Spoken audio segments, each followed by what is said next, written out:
ராமதாஸுக்கு தனியாக ஒரு கட்சி ஆரம்பிக்கிறத தவிர வேறு வழி இல்லை. அதில் தான் அவர் பாவம் ரொம்ப வருத்தப்பட்டு பேசியிருக்கிறார். தொண்டர்கள் எங்கே இருக்காங்கன்னு நமக்கு தெரியல. வன்னியர் சமூகத்தில் மக்கள் ஓரளவு வேணால் ராமதாஸ் பக்கம் இருக்கலாம், கட்சி வந்து அன்புமணிக்கிட்ட தான் இருக்குன்றாங்க.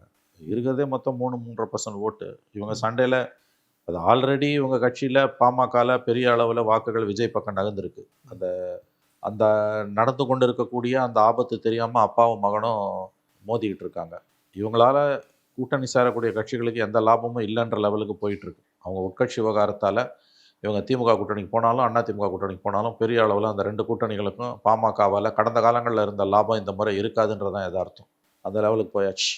ஆகவே இந்த நிகழ்வு ராமதாஸோட கரங்களை மேலும் பலப்படுத்தியிருக்கு. புலம்புறதால அரசியல் நடக்க போகிறது இல்லைங்க. கடந்த 6 மாதமாக மகன் மீது தனிப்பட்ட முறையில் தாக்குதல், புலம்பல் இதுதான் அவர் பண்ணிகிட்டு இருக்காரு. அரசியல் ரீதியாக அதை கொண்டு போகணும். இனிமேல் சும்மா சண்டை போட்டு பிரயோஜனமே, புலம்பி பிரயோஜனம் இல்லை. அவங்க என்ன பண்ணுறாங்க, சாபம் விடுற நிலைமைக்கு போயிட்டாரு. அசிங்கமா இல்லையா, அவலமாக இல்லையா?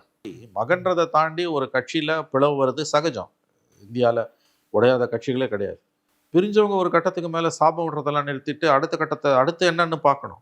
அடுத்து இதை பொலிட்டிக்கல் ஃபைட்டுங்க. அப்பாக்கும் மகனுக்குமான சண்டைனாலும் இட்ஸ் அ பொலிட்டிக்கல் இஷ்யூ. நீ சண்டை போட்டு நீ சாபம் விட்டு என்ன ஆக போகுது?